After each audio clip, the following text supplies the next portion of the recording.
அதாவது அண்ணா திராவிட முன்னேற்ற கழகத்தை வீழ்த்தடிக்க வேண்டும் என்பதற்காக பல பேர் சூழ்ச்சி செய்து வருகிறார். அந்த சூழ்ச்சியின் பதிலாகத்தான் இதை நாங்கள் பார்க்கிறோம்.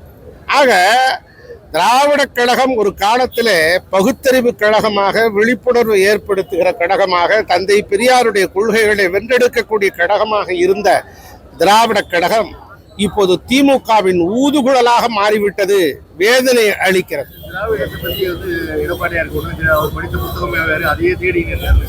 உதயநிதி ஒரு அர்ப்பனுக்கு வாழ்வு வந்தால் அத்தராத்தையிலே குடைபிடிப்பார்கள். அதே போல திடீர் அரசியல்வாதி 30 நாளில் ஆங்கிலம் படிக்கலாம் என்பதை போல உடனடியாக ஃபாஸ்ட் ஃபுட்டை போல உதயநிதி திமுகவினுடைய ஃபாஸ்ட் ஃபுட். தமிழகத்திற்கு எப்போ பிரதமர் வந்தாலுமே ஒரு எதிரான ஒரு திமுக அரசு எதிரான தமிழகத்துக்கு எதிரான ஒரு நிலைப்பாடு தான் கொண்டு வருதுன்னு சொல்லிட்டு தயாநிதி அவர் சொல்லி திமுக எப்போதுமே இரட்டை வேடம். உள்ளுக்குள்ளே ஒரு அரசியல், வெளியிலே ஒரு அரசியல். இதுதான் திமுகவுடைய வழக்கம், பழக்கம், வாடிக்கை.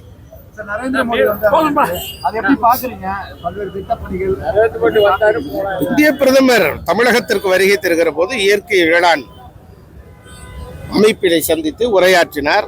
அவர் எப்போதுமே வேளாண் மக்களோடு துணை இருக்கிறார். 18,000 கோடிகளை விடுவித்து விவசாயிகளுக்கு துணையன் நிற்பதாக சொல்லி இருக்கிறார்கள்.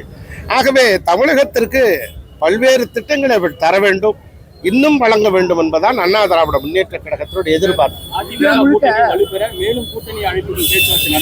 நிச்சயமாக கூட்டணி வலுப்பெறும். அண்ணா திராவிட முன்னேற்ற கழகம் வெற்றி சரித்திரம் படைக்கும். விரைவிலே உங்களுக்கு அந்த ரகசியத்தை சொல்லுவோம்.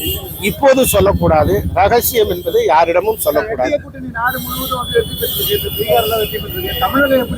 தமிழகத்திலே மிகப்பெரிய வெற்றியை படைக்கும். மதுரைக்கும் கோவைக்கும் மெட்ரோ ரயில் இல்லைன்னு சொல்லிட்டு மத்திய அரசு சொல்லியிருக்காங்க. ஆனா சென்னைக்கு போராட்டி தான் வென்றோம். அதே மாதிரி மதுரைக்கும் கோவைக்கும் போராடி வருவோம் அப்படின்னு ஏற்கனவே மத்திய ஆட்சியில இருந்த அங்கம் வைத்து 18 வருட காலம் ஆட்சி அதிகாரத்தில் இருந்த திமுக ஏதாவது ஒரு திட்டத்தை தமிழகத்திற்கு கொண்டு வந்திருக்கிறதா? விமர்சனம் செய்வார்கள், திட்டத்தை கேலி செய்வார்கள், கிண்டல் அடிப்பார்கள். அந்த திட்டத்தை குளறுபடியாக்குவதற்காக இதையெல்லாம் வாய்க்கு வந்ததையெல்லாம் பேசுவார்கள். ஒரு திட்டத்தையாவது அவர்கள் கொண்டு வந்திருக்கிறார்களா? இல்லவே இல்லை. தங்க நாற்கால சாலையை கொண்டு வந்தது அடல் பிஹாரி வாஜ்பாய் பிஜேபி அரசாங்கம் இருக்கிற போது. அதை வேண்டுமானால் திமுக சொல்லிக் கொண்டிருக்கிறார். ஆனால் ஒன்றை நீங்கள் நினைத்து பாருங்கள்.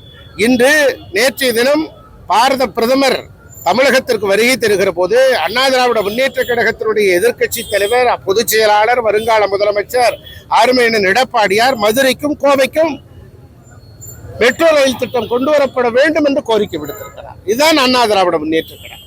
பிளே ஸ்டோர் மற்றும் ஆப் ஸ்டோரில் இருந்து பாலிமர் செயலியை QR கோடு மூலம் பதிவிறக்கம் செய்யுங்கள். செய்திகளை உடனுக்குடன் பெறுங்கள்.